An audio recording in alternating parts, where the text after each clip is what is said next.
Diesel electric locomotive డజన్ల కొద్దీ క్యారేజీలను ఎలా లాగగలదో ఎప్పుడైనా ఆలోచించారా? దాని వెనుక ఉన్న శక్తివంతమైన ఇంజిన్ను విచ్ఛిన్నం చేద్దాం.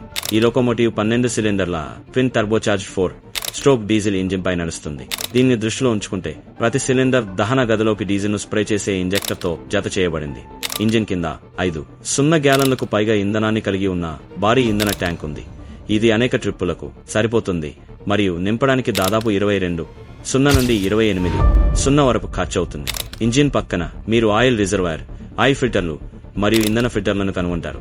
ఇప్పుడు ఈ పవర్ హౌస్ 2 టర్బోచార్జర్లను ఉపయోగిస్తుంది. ఈ టర్బోచార్జర్లు అదనపు శక్తి కోసం ఇంజిన్లోకి ఎక్కువ గాలిని నెట్టివేస్తాయి. గాలి కూలర్ ద్వారా వెళుతుంది, దానిని దట్టంగా చేస్తుంది. ఇది ఇంజిన్లోకి మరింత గాలిని ప్రవేశించడానికి అనుమతిస్తుంది. గాలి 2 టర్బోచార్జర్ల ద్వారా ప్రవహిస్తుంది.